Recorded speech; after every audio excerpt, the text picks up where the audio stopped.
Then God said to him in a dream, "Yes, I know you did this with a clear conscience, and so I have kept you from sinning against me.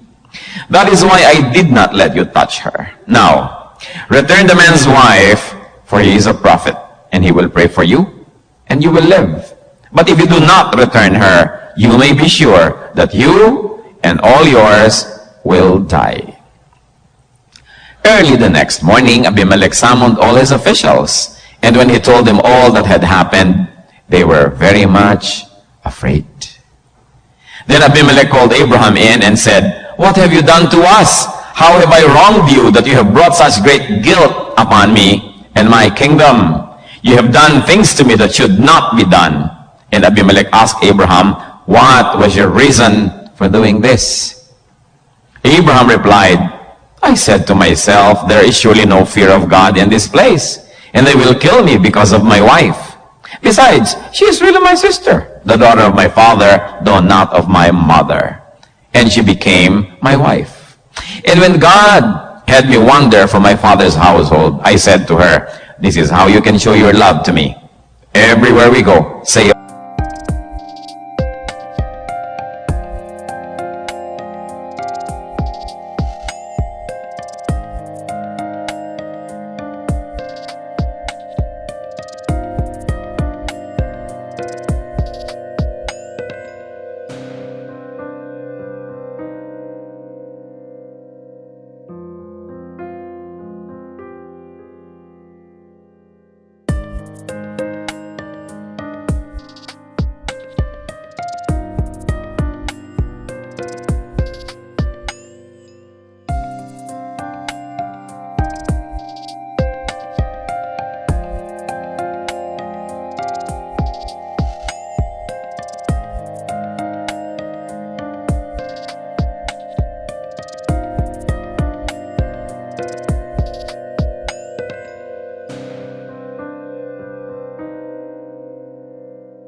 of me, he is my brother."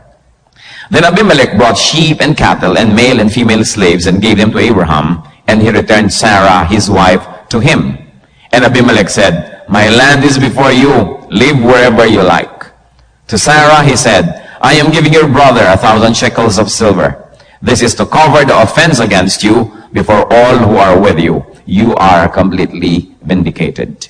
Then Abraham prayed to God, and God healed Abimelech, his wife, and his slave girls, so they could have children again, for the Lord had closed up every womb in Abimelech's household because of Abraham's wife, Sarah.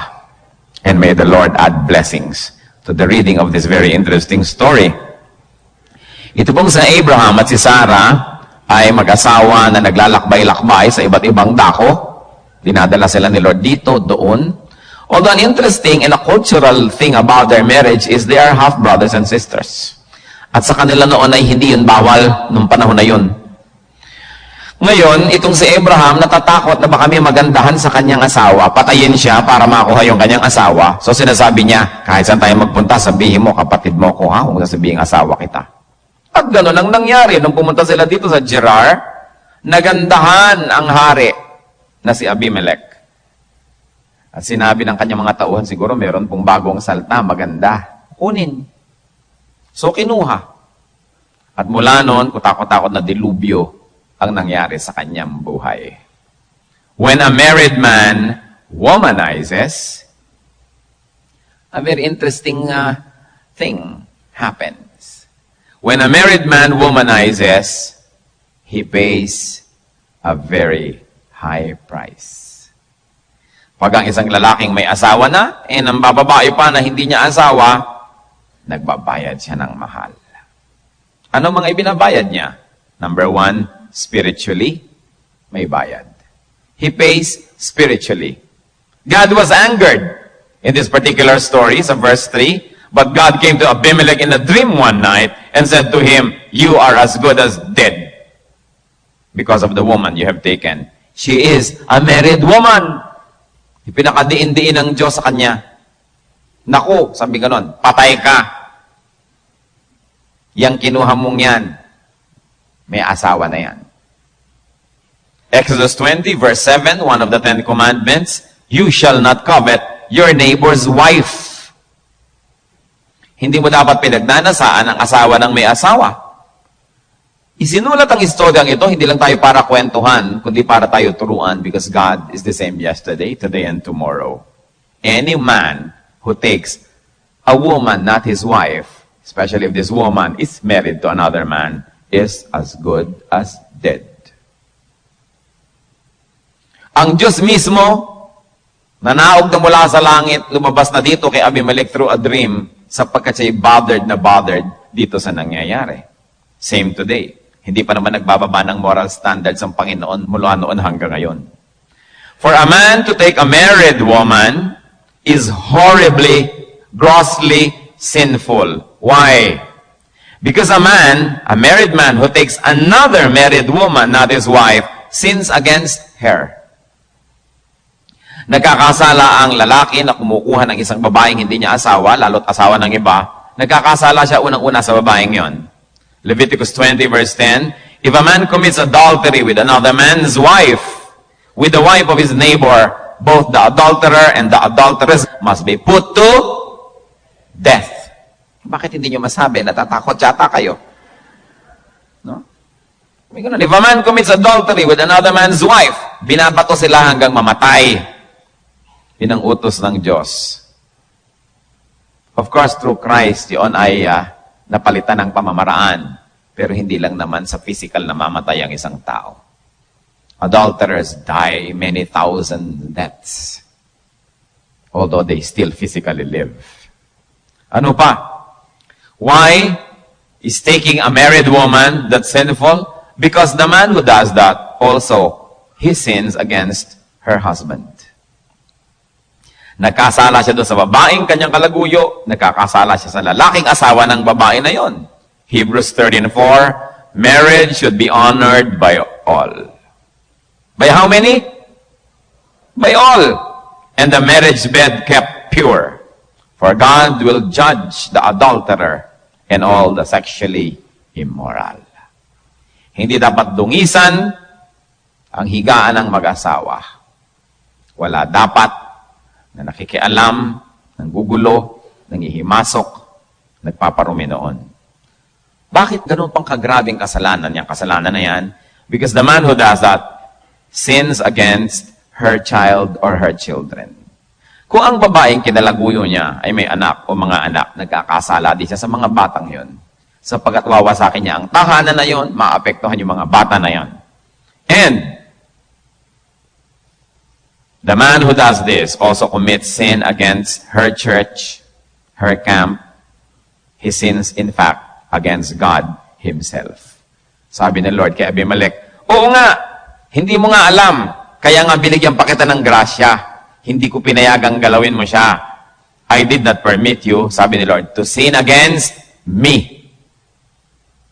First and foremost, adultery is a sin against God, who is the author of morality, who is offended by immorality, and who has decreed that a woman should exclusively belong to her husband, and the husband should exclusively belong to his wife, that no one else should defile the marriage bed. Kaya sinabi niya, I did not permit you to sin against me.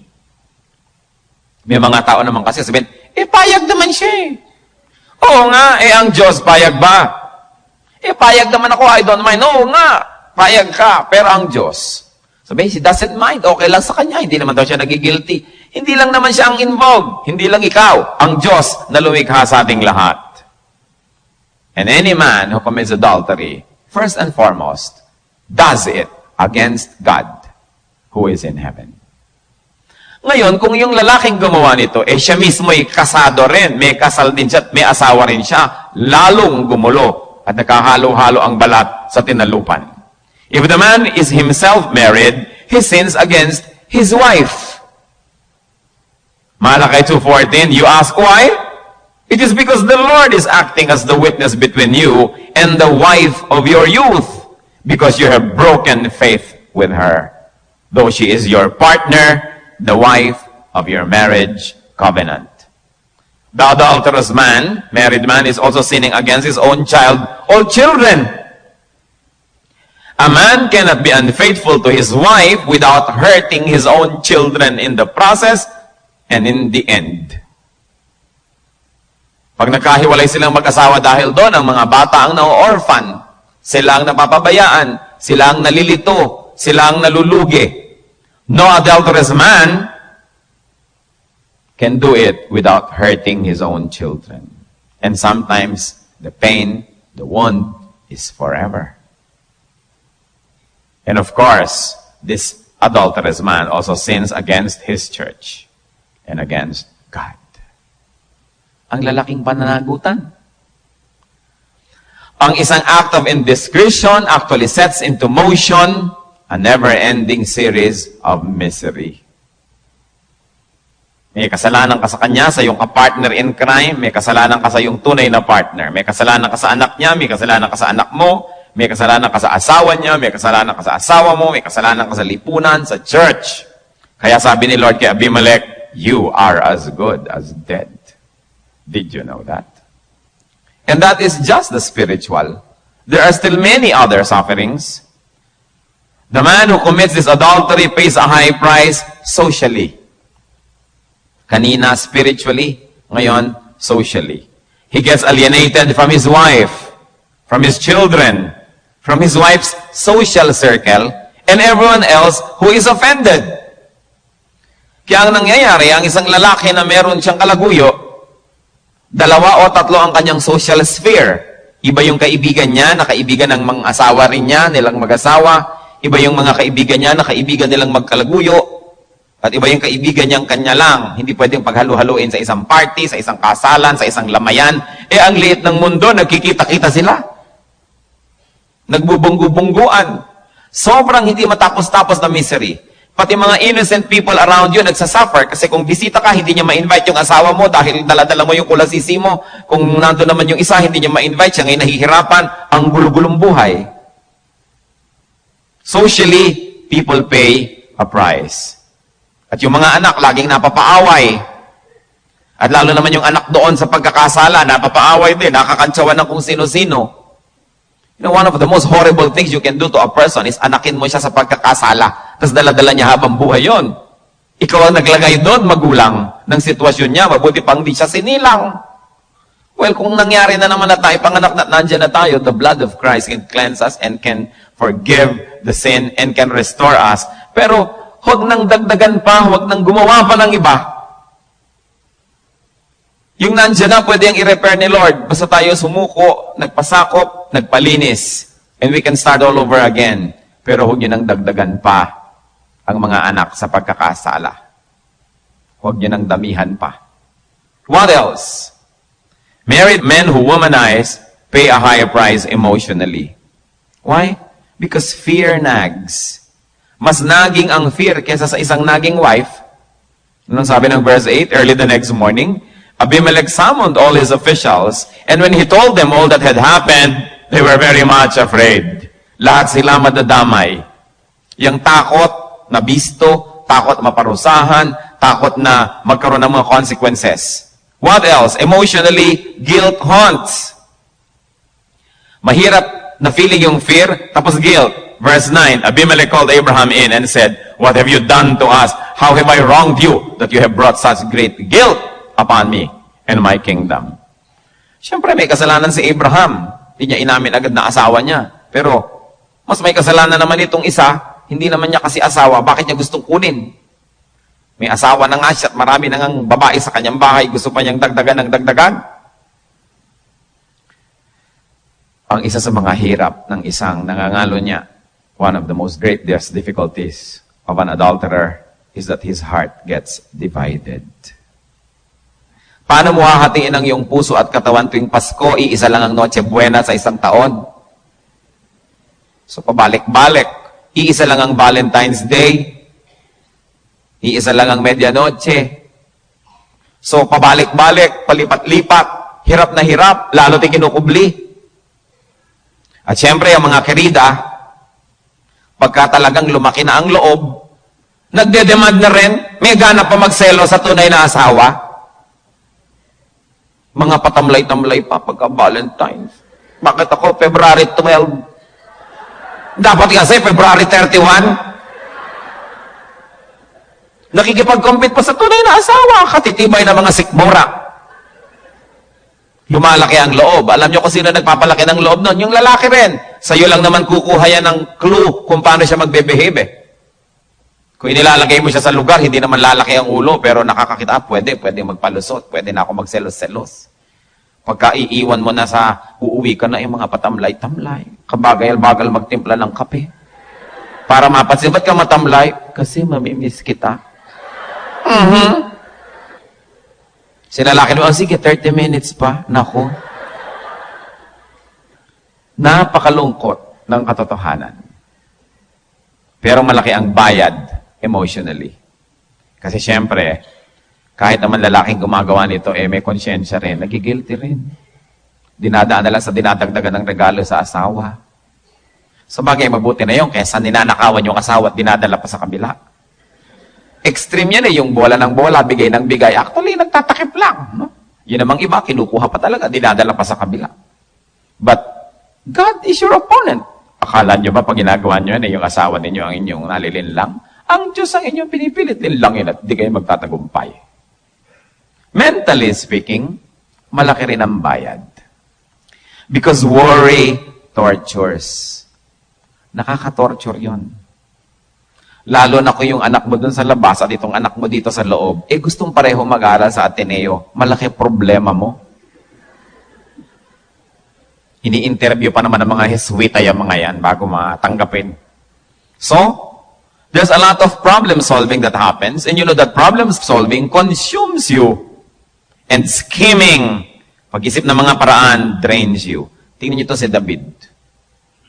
Si Haring David, favored na ni Lord.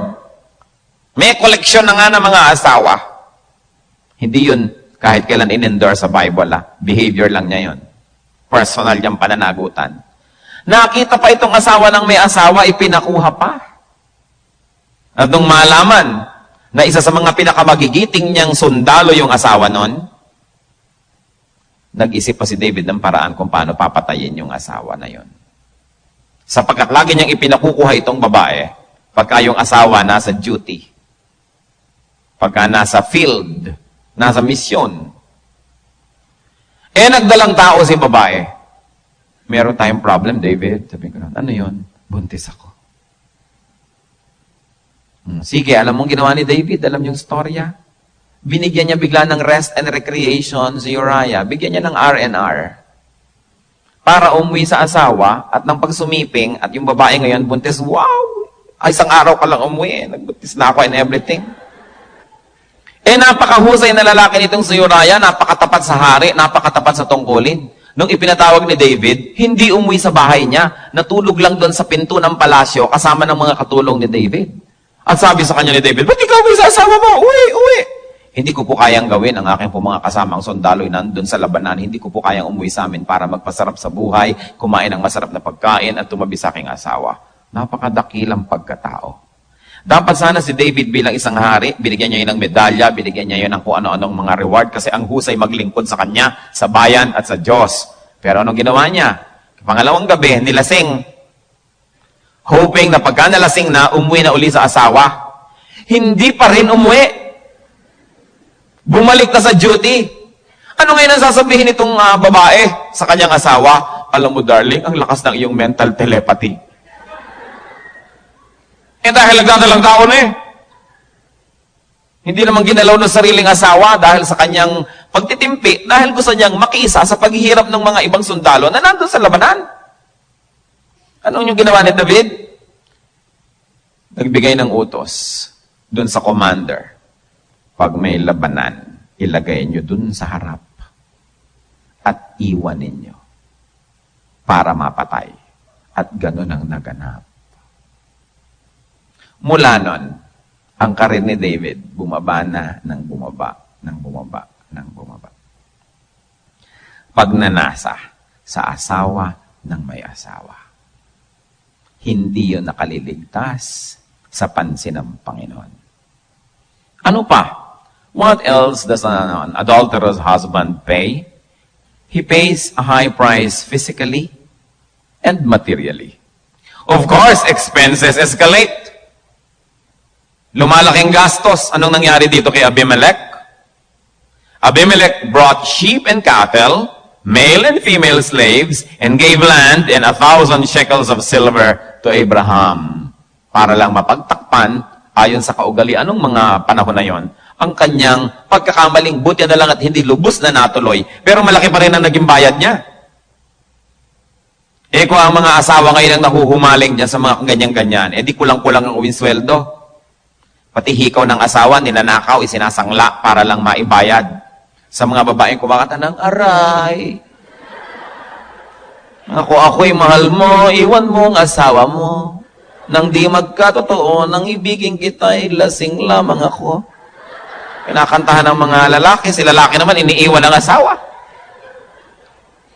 At mamaya nagkasipilis-sipilis na at nangayayat at kung ano-ano at uubo-ubo, eto babalik-balik sa asawa. Pambihirang mga kababalaghan ng buhay. Ano pang nangyayari? Physically and materially, illness and sickness comes.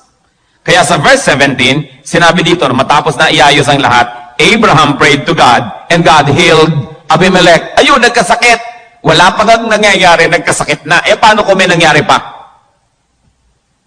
At alam nyo ba, ang kapabayaan, ang pagiging irresponsable ng mga adulterous men, kukuha ng sakit kung saan-saan at iuwi sa asawa.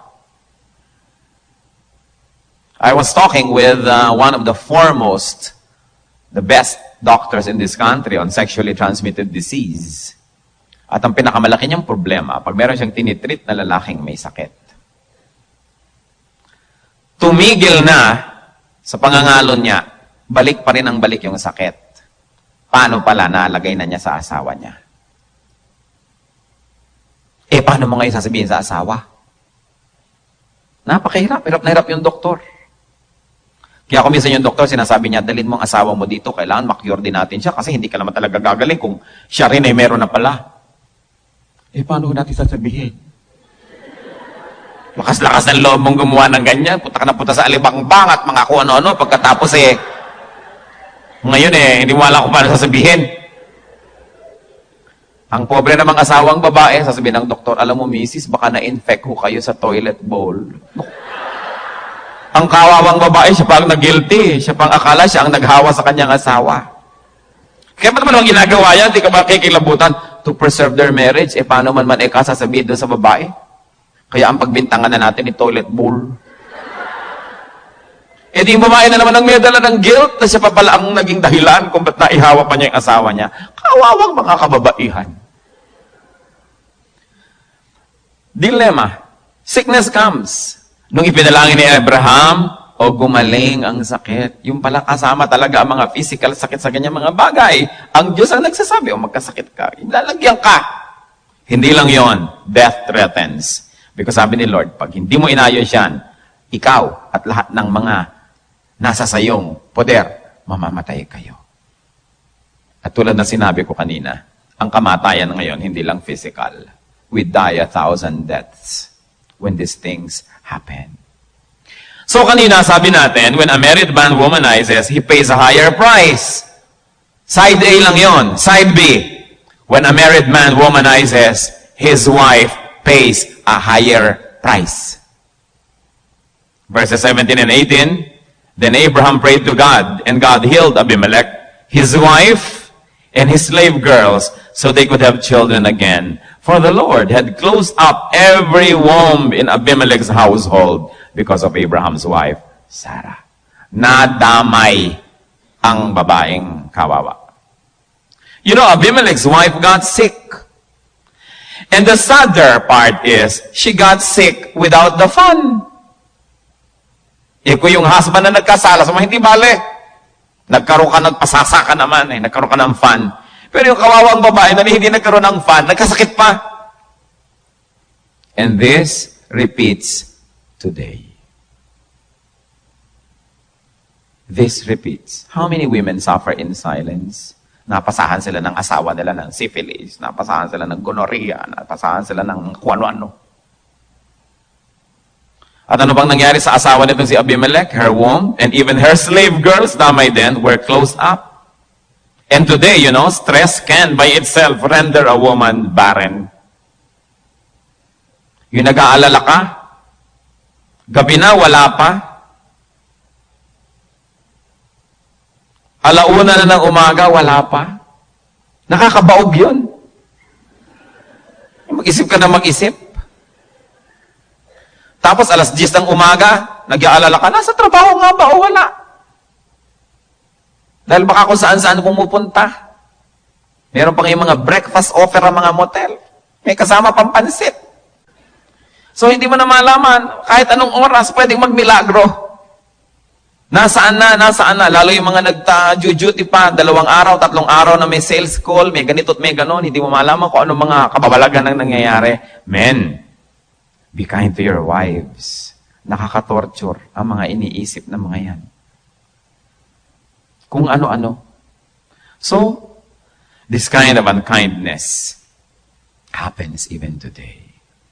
Wives of womanizers are deprived of their husband's loyalty, time, attention, and material resources. Meron pang isang sugat. Their social standing, their self-esteem, their peace and enjoyment can be terribly affected. Kahit pa siya Miss Philippines dati at pinakamagandang babae sa balat ng lupa, pagka ang kanyang asawa ay nangalo niya, nagsi-self-doubt siya tungkol sa kanyang self-worth. Tapos ang ipapalit sa'yo ito, nakita niya naman kung minsan yung mga ipinapalit. Akala mo kudkuran ng nyog, ay babae pala.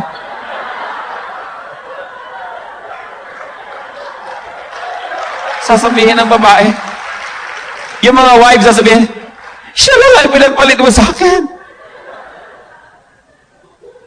Ngunguya-nguya ng chiclet. May rollers pa sa umaga, lumalabas na sa labas. Ito lang. Sobrang nagsasuffer yung self-esteem ng mga kababaihan. Kaya tuloy kung ano-anong gagawin, liposuction, facelift, kung ano-ano. Dahil nagda-doubt. Kaya pag ngumingiti, ang ganda naman ng dimple mo, pusod ko na yan. Nakarating na pala yung pusod sa mukha sa cafe facelift. Sa pagsisikap na maakit ang sariling asawa, kahabag-habag na mga kalagayan. The wife of an adulterous husband dies, if not completely, at least partially. At napakahirap buhayin yung mga namamatay sa ganyang mga paraan. Brothers and sisters, when a man flirts with and indulges in an extramarital affair, he jeopardizes his wife, his own family, his partner in crime, and her family. And he jeopardizes his own spirit, his soul, and his body. And when I tell you, women, the same is true when the woman is the one who does the adulterous affair. Babaligtarin nyo lang lahat yung pinag-usapan natin. Yun din yun, the same. Hindi lang men ang subject dito, because there are also adulterous women. At mas malala, pag ang babae ang nagko-commit. Yung alam mo yung lalaki, nagkaanak sa labas, maiiwi sa bahay mo, hindi mo napansin, ay, meron palang bata dito. Anak ko kaya ito? Hindi ka pwedeng malito. Pero yung lalaki, nalilito yan. Kaya mas maingat dapat ang mga babae. Kaya sa Biblia, mas istrikto sa babae. Kasi ang babae pwedeng ikubli ang bunga ng kanyang pagtataksil. Lilituhin ka lang niya sa kalendaryo at kung ano-ano, nalito ka na. Pero ang lalaki, hindi naman niya malilito yung babae sa ganung paraan. Parehong dapat mag-ingat. Hindi dapat mangyari ang ganitong mga bagay. But let's go back to the men. Many men must stop behaving like overgrown boys. Many men must stop and they must grow up to godly manhood. What do we mean? Dito po sa ating bayan, napakaraming mga men na hindi naman talaga nagiging men. They are overgrown, extended boys. Mula sa nanay nila, ang susunod nilang nanay, yung asawa nila. Yung asawa nila ang taga-ayos, taga-asikaso, tagapag-alaga. tagapagpatawad, susunod-sunod, bubuntot-buntot, pinagtatakpan lahat ng kulang nila, parang tinatrato nilang nanay, hindi partner. 1 Corinthians 11:13, sabi ni Paul, "When I was a child, I talked like a child. I thought like a child. I reasoned like a child. When I became a man, I put childish ways behind me." So what do we see? Look at Abimelech. Look at this kind of man. Covetous. At least meron siyang saving grace. He was not too quick. He was not too impatient. Napigil siya ng Diyos na galawin si Sarah. Hindi natin alam kung anong dahilan kung bakit hindi natuloy agad yun. So, basta hindi niya nagalaw. And so God spared him dahil at least kung meron man siyang covetousness, kung meron man siyang error, nung kinorek ni Lord at nung nanaginip, nakinig na sa Diyos, itinama na ang lahat at nagbayad ng multa. Yung iba, kahit ipukpok na ni Lord sa kanila yung 10 Commandments, kahit hindi na panaginip, magpakita na ng literal, ayaw pa rin nilang pakinggan ang Diyos. At yung iba, naghahanap pa ng justification sa Biblia mismo ng kanilang mga ginagawang kaaliwas-wasan. The height of folly. When you try to hide from God and hide behind God to escape God's wrath, that is foolish. And look at this guy, Abraham. Duwag. Sa takot lang na baka may magkagusto sa asawa niya at patayin siya dahil maganda, willing nang ipamigay yung asawa kung kanino na lang, huwag na lang siyang mapahamak. Sabi, pag may nagkagusto sa'yo, huwag mo sasabihin, asawa mo ko ha. Sabihin mo lang, kuya mo ko. At nung kinuha, ibinigay nga. Look at this kind of men. Pero hindi na naman yan example. You know, even the greatest heroes of the Bible have their own folly and mistakes. And their follies and mistakes do not make an example, and they do not make a doctrine for us. Error yon, error pa rin. Kahit sila yung gumawa, hindi dapat kopyahin. He was coward, and he was a compromiser for his selfish motive. He was a spoiled brat.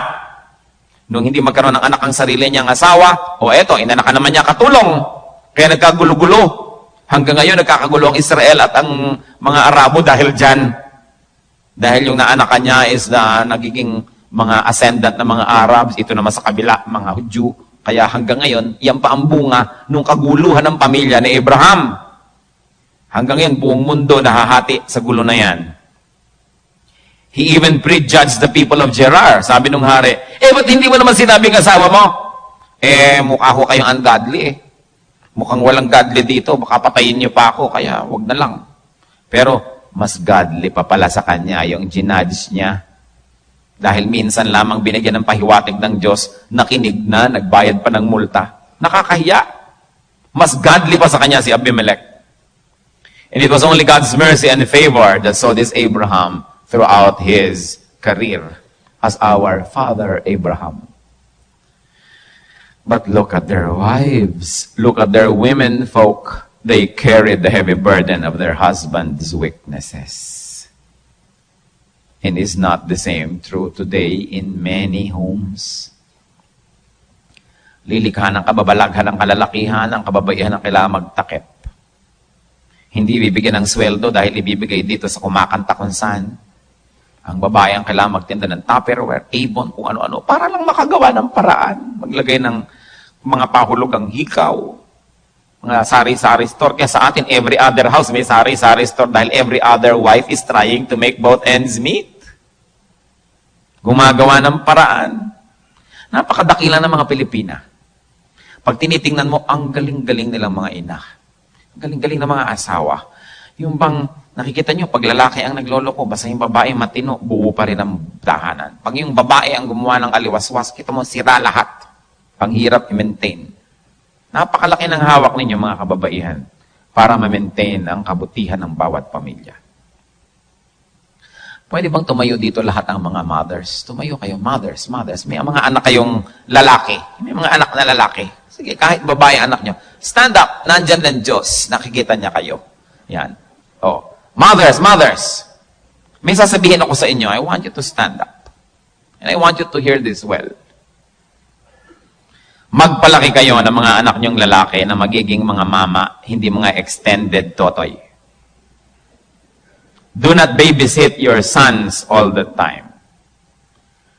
Ang dahilan, kaya marami mga husbands are weaklings because they have been over-loved by their mothers. Basketball ng basketball, nagtututong sa dumi ang mga medyas, ang maglalaba mga ate.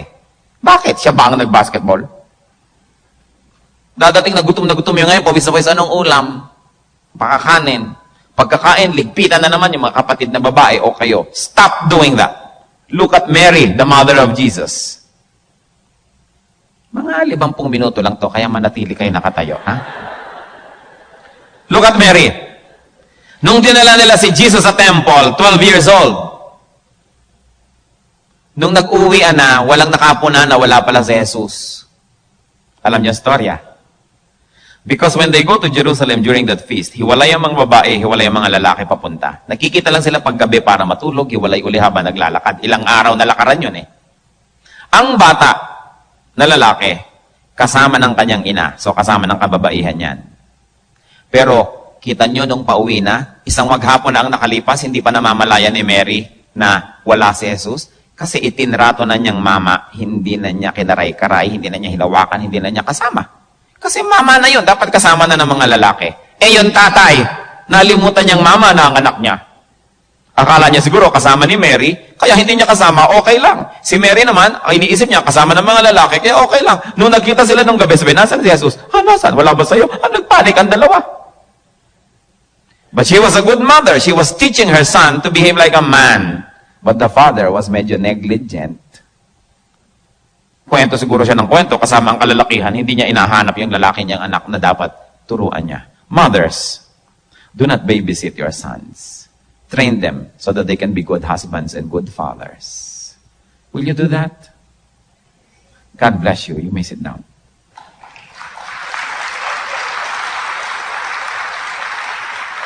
Ang nangyayari kasi, when you raise up weakling sons, malalaki ang muscle pero mahihina loob. Their wives, later on, will be expected and forced to always give and forgive, to love unconditionally, to suffer silently, and to grow old alone. Bakit nga ba ganon? Tumatanda naman kayo pareho. Mamaya, hindi na ikaw ang kasama niya. 14 anyos ang bit-bit-bit-bit. Sabi, you should love the wife of your youth, not the youth of your wife. The wife of your youth. Pareho kayong tumatanda, mahalin siya. Para hindi, iba nga namamatay pa sa operating table dahil ipinapa-vacuum yata yung mga fats nila, pinapa-liposuction at kung ano-ano. Dahil siguro gusto maging continuously attractive to the husband. When the force of gravity begins to show, no? Nilalabanan pati kalikasan, pinapaakyat lahat. May gravity eh. Tumira ka sa buwan para huwag malaglag ang mga ganyan-ganyan mo. Natural lang yan dapat. You see how oppressive the world has been to women. Nakaka-oppress yung sobra ka dapat laging maganda. Pag tinignan mo yung lalaki, ito lang pala itsura nito. Bakit yung asawa ng babae sobra namang conscious? Kasi nga, magkakasama kayo kung tinitingnan na yung mga kimabatang mga tao. Hindi naman siya bata na. Such things must be corrected. This is ungodly. Sabi, do not break faith with the wife of your youth. Your covenant wife is important. Fathers, will you stand up, mga tatay? Everybody has a chance today. Tumayo kayo mga tatay. Tumayo kayo, tayo. Tayo, palakpakan nga natin ang mga tatay. Huwag kayong mag-alala, hindi magpapaulan ng kidlat. Gusto ko lang ngayon tumayo. Fathers, raise up your sons into manhood by your teaching. Hindi sasabihin niyo sa nanay, turuan mo nga yung anak mo. Ang tatay, ang dapat number 1 nagtuturo sa mga anak na lalaki. Teach your sons by your words and by your example. Marami kasing mga batang lalaki, bakit ang tatay ko naninigarilyo? So, maninigarilyo rin ako. Bakit ang tatay ko may mga kirida? So, pagka nagkaasawa, yun ang inuulit. Parang isang mapait na sumpa, paulit-ulit na lamang sa mga pamilya natin yan. Babaero ang lolo, babaero ang tatay, babaero ang anak. Yung apong itong kay liit-liit pa, parang man sabi, ito rin. Fathers, the best gift that you can give your sons is the gift of a good example. If you have not been perfect examples in the past, you can begin trying today and in the days of your life. Yung mga tapos na dapat. Kung may mga pamilya dito na nalamatan, nagkasugat, nagkaroon ng mga pagkakamali, magpatawaran kayo. Iayos ang inyong buhay and begin again. Fathers, teach by example. Train up a child in the way he should go, sabi ng Bible. And then let's change the next line. Somebody changed that. Sabi niya, train up a child in the way he should go, but be sure that you go that way yourself. Give your sons the gift of a godly, fatherly example. Will you do that? Praise God. Maupo na kayo, mga tatay.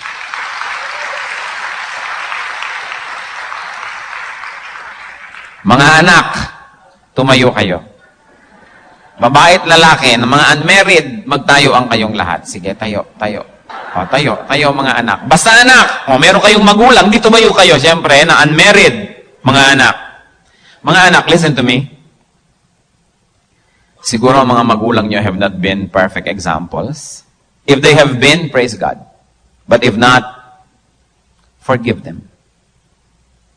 Kung may pagkakamali ang mga tatay nyo, nanay nyo, forgive them in your heart. Bilang mga anak, dapat kayong magpatawad. Pag hindi kayo nagpatawad, magre-rebel lang kayo. Pag nag-rebel kayo, alam nyo ang gagawin nyo? Kokopyahin nyo sila. You will do in your life what you probably hated seeing in their lives. And then you will make history repeat. And this time, you will be destroying the children that God will give you. Kung ang pamilya nyo, napapansin ninyo, yung mga kalalakihan sa pamilya nyo, mga babaero, o mga babae sa inyong pamilya, may ganito at ganyang kapintasan, putulin nyo na ang sumpa na yan. Huwag nyo nang dalhin sa next generation. Let it end in your generation. Because the grace of the Lord, the blood of Jesus, can cleanse all sins. Kung merong ugali ang magulang yung ayaw nyo, ipatawad ninyo, at tiyakin ninyo na hindi ninyo uulitin sa sarili ninyong buhay. Will you pray for your parents? Kung meron silang pagkukulang sa inyo, will you forgive them? God teaches us to forgive. Huwag ninyong kopyahin. Ang kopyahin nyo lang yung mabuti. Ang Biblia, totoo yan. Kung ano nyo tinrain ng bata, paglaki magiging ganon siya. Pag tinitrain ninyo, naggulo kayo ng gulo, away kayo ng away, babag kayo ng babag mag-asawa, anong gagawin niyo pag siya nang may asawa? Mga tatay, anong gagawin ng mga anak niyong lalaki kung nakikita sa inyo mga bagay na hindi dapat nakikita? Kung anong training, ganun ang mangyayari. Liban na lang paghimalaan ng Diyos. Growth should be from childhood to manhood. Huwag niyo masyado mga young people na isipin niyang inimbento ng mga Amerikanong teenager. Walang teenager. Kasi 13 years old, 14, kaya tamad, kaya matakaw, kaya anong ganyan-ganyan. Si Jesus, nung 12, bata pa nung bago mag-12, dinala sa temple. Pagkaalis sa temple, man na siya. You know, in ancient cultures, even in our tribal cultures, ang tao, pag lumampas na sa 12 years old, yun ay itinatrato ng mature. Kita nyo sa mga baryo, nag-aalaga na ng mga kapatid, nagluluto na, nanudulse, nagtatrabaho, ang mga lalaki tumutulong na sa tatay, sa bukid, kung saan. Kasi mama na sila. Yung teenager, inimbento yan ng American culture. Nang ibig sabihin, tamad, pabaya, nagsusulat sa mga dingding, winawasak ang mga buo, nilalaslas ang pulso, kung ano nung ginagawa sa buhay. Tapos mo, kasi teenager. Ano kasi teenager? Mama na dapat yan. Anong teenager? Don't hide behind this myth. Don't hide behind this lie. Because it deceives all of us into accepting all the foolish things that these people should not be doing. Pag marunong kumain, dapat marunong magluto. Pag marunong kumain, dapat marunong magligpit ng mga pinagkainan. Hindi sabihin, kasi teenager, kaya tamad. Lalampas din yan. Maraming hindi nakakalampas kasi kung hindi na ospital, nakukulong o namamorgue. Anong lalampas? Maraming hindi lumalampas. Don't be deceived by this popular culture called teenager. It is an invention of man. When you look at the Bible, paglampas mo ng 12, you're a man or a woman. Kaya dapat responsible. Brothers and sisters, let us break these tedious and oppressive and consuming cycles of family problems. Married men, as the head of your household, stop womanizing. Obey God. Train your sons by instruction and example. Begin a genuine, deep-seated moral recovery. Huwag niyong hinga ng moral recovery ang gobyerno kung sa sarili niyong bahay hindi kayo nagmo-moral recovery. It all begins with us. More especially, it begins with the people of God. Church, let's bow before the Lord. Kung merong dapat ihingi ng tawad sa Panginoon, humingi ng tawad. Kung meron tayong mga ganitong mga kasalanan, ihingi ng tawad sa Diyos. Magpasakop tayo sa Kanya. And make a firm resolve to stop this curse that is a plague to our children. That is a great problem of our society. At kung ang pamilya nyo has been very, very blessed, hindi ganito ang problema nyo, pray for other families. Be compassionate. Huwag kayong magiging palalo o mayabang o judgmental. Pag-pray nyo ang mga dumadaan sa napakarami mga pagsubok. In silence, pray. Dinadalangin ko, Panginoon, sa iyo ang lahat ng mga kababaihan dito na nagkaroon ng karanasan na ang asawa nila ay naging taksil sa kanilang sumpaan. Turuan mo ang mga kababaihan na ito, Panginoon, na magpatawad. Magkaroon ng isang bagong panimula. Pagalingin mo nga ang mga sugat ng puso na maraming malalalim na mga sugat. Kung ano man ang naging pagkukulang ng kanilang mga asawa noon, punuin mo, Panginoon, ang iyong personal na pagmamahal. Ang pagkalinga ng pag-ibig. Only your miraculous touch, O God, can heal this kind of wounds. So as these women bow before your presence, I ask you, Lord, kayo na wala kaming maililihim, nababatid niyo ang laman ng bawat puso. Bawat puso ditong nasugatan, bawat pusong may sugat, bawat mga puso, Panginoon, hipuin niyo po. Let your mercy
other women na sila, Panginoon, knowingly or unknowingly, ay nakapangagaw ng asawa ng may asawa.